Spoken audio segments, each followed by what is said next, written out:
Namaskar and welcome to the webinar series on hydroponics, aquaponics farming prospect in Indian context. In next 3 weeks, with around 6 to 7 sessions, we are going to see the basic science, designing concepts and economics of these precision farming techniques in India. I am Ranjit Shanbhag, co-hosted with Dr. Arun Dikshit and Dr. Yogesh Kulkarni from Vigyan Ashram. I formally welcome you for this webinar series, and today we are going to see the basic scope and the concept of aquaponics hydroponics farming in India.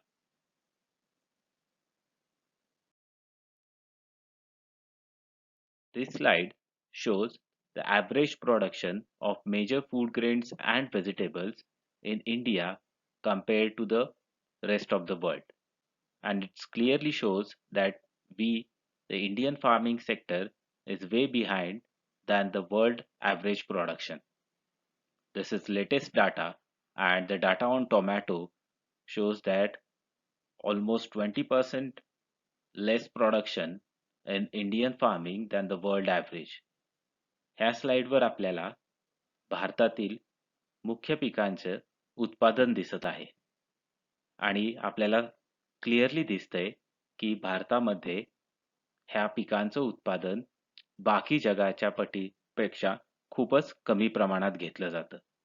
Tomato सारख्या पिकात तर आपण जगाच्या तुलनेत जवळजवळ 20 पटींनी कमी उत्पादन घेतो. आणि ह्यासाठी बरीचशी कारणं असू शकतील, पण ह्यातून आपल्या नैसर्गिक संसाधनावर खूप मोठ्या प्रमाणावर जोर पडून आपल्याला ह्या नैसर्गिक संसाधनाचं नुकसान सहन करायला लागतंय. So, as I said, there must be variety of reason for the lower production, like fragmented land, the illiteracy in farmer, lower technology penetration and all. But it's very clear that this lower production is going to harm us in the farming and overall other sectors by creating extra stress on the natural resources. Even if we take the basic resource like soil, this graph shows the nitrogen content in India and in the state of Maharashtra. Now these graphs are from open source data taken from Soil Health Card Survey of India. In India, our soils are almost 80% low or very low in nitrogen content. In case of Maharashtra, the picture is almost similar. Now nitrogen is directly proportional to the organic carbon content in the soil, and organic carbon is supposed to be the basic energy source for soil microbes. Now reclaiming organic carbon is going to be very time consuming and very high cost process, and it's a basic foundation for all agriculture activities. Though these graphs are showing only nitrogen content, but we all know that if the organic carbon is going to low, it's going to affect the microbial activities and ultimately all nutrient mobility or the availability for the crop. And if our soils are so degrading, it's almost expected that we are going to lack in the production of agriculture commodities and going to stress more on the natural resources. ह्या स्लाइडवर आपल्याला भारतातील जमिनींमधील नत्राची कमतरता दिसत आहे. भारतामध्ये जवळजवळ 80% माती ही नत्रामध्ये कमी किंवा अति कमी ह्या कॅटेगरीमध्ये मोडते. महाराष्ट्रातही साधारण ती स्थिती आहे. आणि जमिनीतलं नत्र कमी असेल तर ह्याचा अर्थ असा होतो की जमिनीमधील सेंद्रिय कर्ब पण खूप मोठ्या प्रमाणावर कमी झालेला आहे. आपल्याला माहिती आहे की सेंद्रिय शेतीमध्ये सेंद्रिय कर्बाचं खूप महत्व आहे. कारण सेंद्रिय कर्ब हा मातीतील सूक्ष्मजीवांचं अन्न असतो.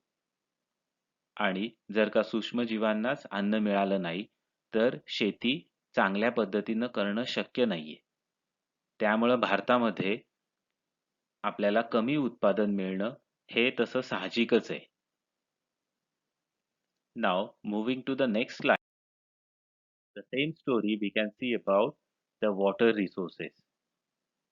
Overall world, the agriculture uses the most available fresh water, almost 70%, and the water uses in India is also the same. The report says that Indian rice farmer uses around 5,000 liter of water per kg of rice production. Now, when we are using water on such a large level and draining out our fertilizer, pesticides in a natural resources, the water quality is also degrading on very fast scale. Even in an area like Pabar, where we receive very less rainfall, our waters are very hard nowadays because we are trying to pump water from deep soil with larger amount of calcium and dissolved magnesium. तर ज्या पद्धतीनं आपली माती खराब होतीये त्याच पद्धतीनं आपलं पाणीही खराब होतंय आणि हे खराब झालेलं पाणी की जे परत एकदा शेतीतील जास्तीच्या खतं, जास्तीची औषधं आणि पाबळसारख्या कमी पावसाच्या ठिकाणी खूप खोलीवरून उपसलेल्या पाण्यामुळं आपलं शेतीतील उत्पादन कमी होत चाललेलं आहे. And if this is the story of soil and water, which is the very basic constituent for farming, then it's very sure that we are going to require another India by 2050 for feeding our population. So, on a day of desertification, this data is very alarming where we are moving towards degradation of natural resources and the food crisis are near in the future.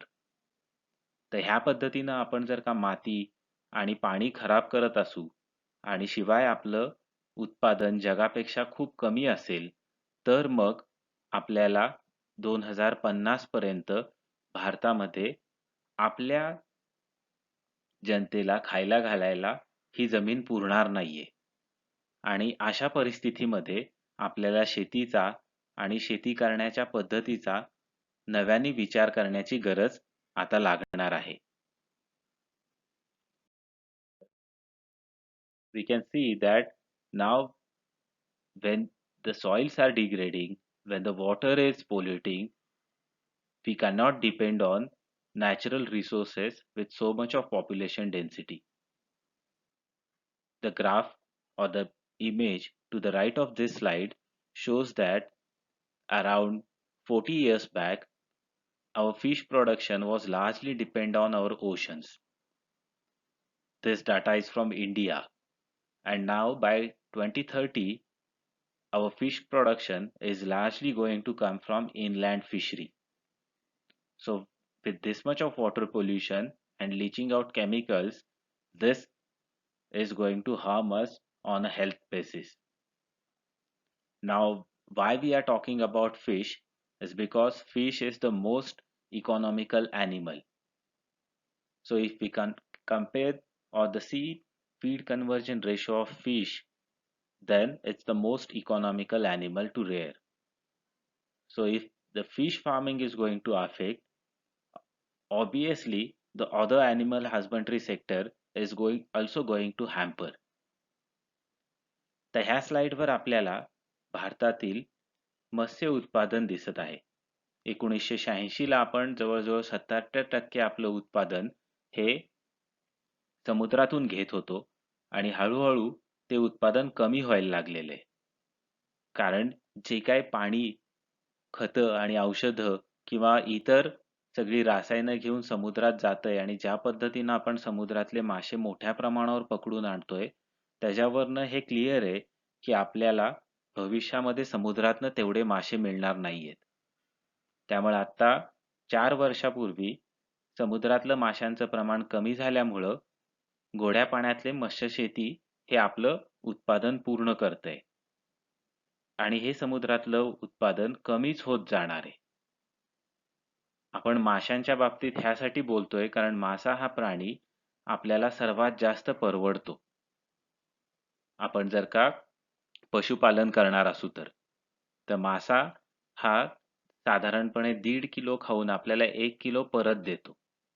त्याला आम्ही feed conversion ratio असं म्हणतो.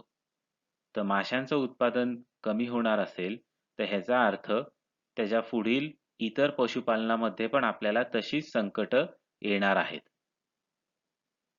Now if we that how much protein we are producing and how much protein we are consuming as an Indian, then we can see that almost 70% of us lacks in protein in our diet. Most of us in India are vegetarian. So we are supposed to be vegetarian country. And that's obvious because we have less protein in our plate and we consume lot of carbohydrates. But proteins are very important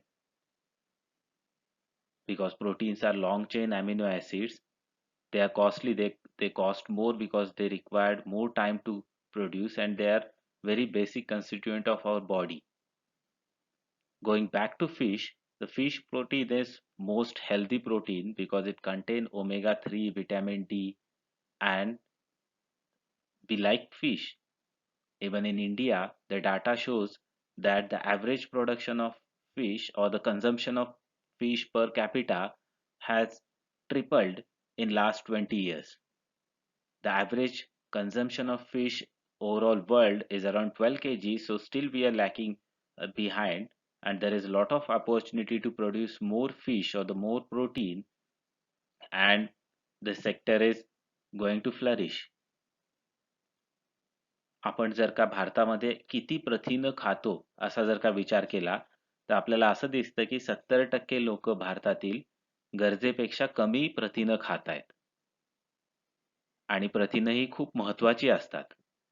त्यातही आपण जर का माशांमधनं मिळणारी प्रथिनं म्हटली तर ती तर अजून महत्वाची आहेत कारण त्यामध्ये ओमेगा 3 व्हिटॅमिन डी सारखे गोष्टी आहेत आणि भारतामध्ये मासे खाण्याचं प्रमाण वाढत चाललेलं आहे.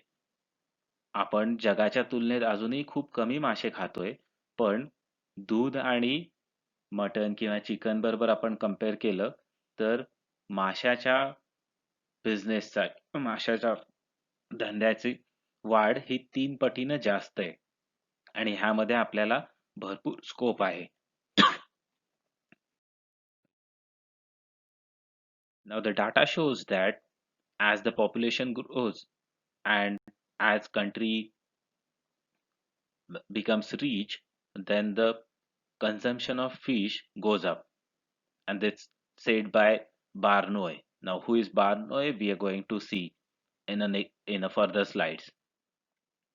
तर जसा जसा देशाचा विकास होतो तसं असं दिसतं की मासे खाण्याचं प्रमाण वाढत जातं कारण माशांमधनं मिळणारी प्रथिनं ही चांगली आहेत ही लोकांना समजायला लागतं आणि भारतामध्ये हे प्रमाण खूप मोठ्या प्रमाणावर वाढणार आहे. So the real challenge is to produce higher proteins in lower energy requirement and in an environmental sustainable way. तर आपल्याला जर का जास्तीत जास्त प्रथिनं तयार करता आली तर शेतकऱ्यांना त्यातनं चांगला फायदा मिळवता येईल कारण आपण म्हटलं की प्रथिने ही महाग असतात आणि भारतामध्ये प्रथिनांची गरज भविष्यात खूप वाढणार आहे. तर प्रश्न असा राहतो की कमी खर्चात शेतीतून जास्त प्रथिनं कशी मिळवता येतील आणि हे करत असताना निसर्गाची हानी कमीत कमी होईल हे आपल्याला कसं बघता येईल आणि हे करणं शक्य आहे. So how to do this is the real challenge. And there this precision farming techniques are going to be help us in future. And that's why we are talking about this in this webinar session. There are different precision farming techniques, but both the most popular is hydroponics, aquaponics, and related the integrating farming systems. तर hydroponics सारख्या गोष्टी आपल्याला भविष्यात खूप उपयोगी पडणार आहेत कारण इथं आपल्याला कमी खर्चात आणि कमीत कमी निसर्गाची हानी करून आपल्याला जास्त उत्पादन घेणं शक्य आहे. So let's see what is hydroponics first. Hydroponics is cultivation without soil. मातीविना शेती म्हणजे हायड्रोपॉनिक्स. हायड्रो म्हणजे पाणी आणि पॉनिक्स म्हणजे शेती. So hydroponics requires or provided with the optimum climatic condition and essential nutrient from the water where the osmotic pressure in the water is maintained in such a way that plants can absorb nutrients in most efficient way so that they grow faster. This is precision farming because we are going to control osmotic pressure of water, the climatic conditions, and going to provide optimum conditions to the plant. So the all parameters are going to be controlled precisely. So it's called precision farming. Most of the times, high value exotic crops have been taken in hydroponics in India because they produce or they are high valued. So the overall returns on a system is attractive. But there are challenges, and the major challenge is maintaining water quality parameter and the cost per unit area that we are going to cover in coming sessions.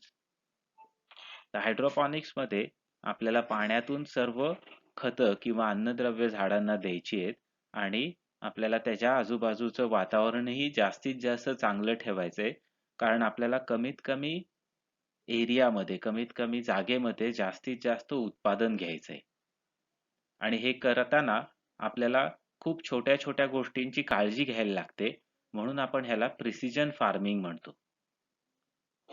ह्यासाठी अर्थातच खर्च जास्त येतो त्यामुळं आपण बहुतेकदा तरी hydroponics सारख्या शेतीमध्ये विदेशी भाजीपाला पिकवतो कारण त्याची किंमत बाजारात जास्त असते. पण हे करत असताना आपल्या समोरची मुख्य समस्या ही पाण्याची क्वालिटी टिकवून ठेवणं आणि ती कमीत कमी खर्चात टिकवणं हे असतं आणि ते कसं करायचं हे आपण पुढं बघणार आहे. म्हणजे पुढे येणाऱ्या काही वेबिनार सिरीज मध्ये. Now, as we say, the challenge of maintaining water quality is is a challenge in hydroponics. So if we think that why this is challenge, then we can see that when we go on adding fertilizers in a water in hydroponics or in a growing media, then the water quality depreciate for plants. So what is that happen is basically all that salts which accumulate in a water or in a growing media actually increase osmotic pressure, so the nutrient transport become challenging. If we see that whether we can produce more fish in a unit area, now why we are discussing fish rather than poultry or or milk or chicken or milk, that we have already discussed. Fish is the most productive animal and its protein is also very helpful for us, or the protein is most digestible. But when we try to crunch more fish in a smaller area, then that has also become a challenge because the fish waste or the feed contain more protein, and then that protein goes into ammonia, and more ammonia in the water limits fish growth. So there are few challenges in hydroponics. There is a challenge in aquaculture, but if we combine both of these systems, then we get aquaponics. So the aquaponics is simply combination of hydroponics and aquaculture. तर आपण जर का मत्स्य शेतीमध्ये कमी जागेत जास्त मासे सांभाळायचा प्रयत्न केला आणि आपण मासे का सांभाळतोय हे आपण आधी बोललेलो आहे कारण मासे हे गायी किंवा पोल्ट्रीपेक्षा जास्त परवडणारा आणि जास्त चांगले प्रथिन असणारा प्राणी आहे. तर आपल्याला जर का कमी जागेत जास्त मासे सांभाळायचे असतील तर अजून एक चॅलेंज आपल्या समोर असतं ते म्हणजे माशांच्या विष्ठेतनं तयार होणारा अमोनिया आणि तो अमोनिया माशांची ग्रोथ माशांची वाढ थांबवतो. तर मत्स्य शेतीमध्ये काही अडचणी आहेत, हायड्रोपॉनिक्स मध्ये काही अडचणी आहेत. हे दोन्ही सिस्टीम जर का आपण एकत्र केल्या तर त्याला आपण aquaponics म्हणतो आणि हे दोन्ही सिस्टीम एकमेकांना मदत करून हे चॅलेंजेस आपल्याला कमी करायला मदत करतात आणि ती शेती आपल्याला जास्त फायद्याची होते. So aquaponics is actually a symbiotic culture of plant and fish both together helping each other with recycling of water and nutrient. Almost 90% of water is supposed to be recycled in aquaponics and almost 100% of nutrient. So in a unit area, you produce more, and that's what we want in precision farming. तर कमीत कमी जागेत जास्तीत जास्त प्रथिनं जर का आपल्याला तयार करता आली तर शेतकऱ्यांना खूप फायदा होईल आणि तेच आपण प्रिसिजन फार्मिंग मध्ये किंवा आधुनिक शेतीमध्ये करायचा प्रयत्न करतोय. There are few different concepts in high density fish farming. One of that is aquaponics, which we saw in the last slide. There is another system called recirculating aquaculture system, RAS. Here in RAS, you don't find plants. In aquaponics, we said that the fish water comes to plants and plant get benefited. That water goes back to fish tank and plant get benefited. How that we are going to see in the next coming webinars. But here in RAS, you don't see the plants. But the system is almost same. And without plants, with a mechanical and biological filter, you can have a same results. So RAS is actually more crunched, more productive system. It's enclosed. There is no complication of growing plants, but there is one disadvantage, which is a major disadvantage if we think about environment. And we said that environment sustainability is going to be key in a future farming. In RAS, you don't have plants, so your ammonia is going to be wasted as a nitrogen gas, and for that you need to pump extra energy. And so that RAS demands more energy, it little bit pollute or going to pollute environment, so it's not environment sustainable. And again, it's a there is no plant as a complication, but as a system you need to master it. So we are going to talk more on RAS, but the slight difference is there is a plants in aquaponics, it's more sustainable. There are no plants in RAS and it's not that much sustainable. तर RAS नावाचा पण एक एक शेतीची पद्धत आहे. रिसर्क्युलेटिंग aquaculture system असं त्याला म्हणतात, की जिथं झाडं लावलेली नाहीयेत. आपण ॲक्वापॉनिक्स मध्ये असं म्हटलं की झाडं आहेत आणि झाडं खूप महत्वाचं काम करतायत आणि त्याचंही उत्पादन आपल्याला मिळतंय. RAS मध्ये तसं नाहीये, कारण बऱ्याच लोकांना झाडांची कटकट नको असते आणि एखाद्या फॅक्टरी सारखी जर का शेती चालवता आली, म्हणजे बटन चालू केली की चालू, बटन बंद केली की बंद, अशी जर का शेती करता आली तर ते लोकांना हवं असतं आणि त्यासाठी ह्या सिस्टीम तयार करून लोक वापरण्याचा प्रयत्न करतायत, मोठ्या प्रमाणावर वापरतायत पण. तर ह्या सिस्टीम ह्या aquaponics एवढ्या एन्व्हायरमेंटल फ्रेंडली नाहीयेत, निसर्गाच्या जवळ जाणाऱ्या नाहीयेत, पण त्याही पद्धतीनं शेती करता येते. Another concept is bioflow, and this is in a trend, particularly in India. So you can see a lot of WhatsApp messages, YouTube videos saying that bioflow is going to be boom.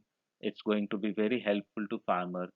So basically in bioflow, there is no recycling as that of aquaponics. There is no plants as that of RAS, but there is an emphasis on producing more microbial protein and growing more fish. So what you do is basically add more carbohydrate, which is less costly, grow microbes which consume carbohydrate, and then ultimately fish consumes microbe or the microbial protein, and you get more yield per unit area. The bioflow शेती पण तुम्ही आजकाल ऐकत असाल, YouTube, WhatsApp वर त्याचे खूप video असतात. तर बायोफ्लोक ही aquaponics सारखी त्याच्यामध्ये झाडं नाहीयेत आणि RAS सारखं त्याच्यामध्ये पाणी फिरवलं जात नाहीये. तर त्याच्यामध्ये काय केलं जातं की त्याच्यामध्ये जास्त कर्बोदके टाकून त्याच्यातनं सूक्ष्मजीव वाढवून ते सूक्ष्मजीव मासे खातील असं बघितलं जातं आणि तीही एक प्रकारची कमी जागेत जास्त प्रथिनं किंवा जास्त मत्स्य उत्पादन करण्याची एक प्रक्रिया आहे किंवा एक सिस्टीम आहे.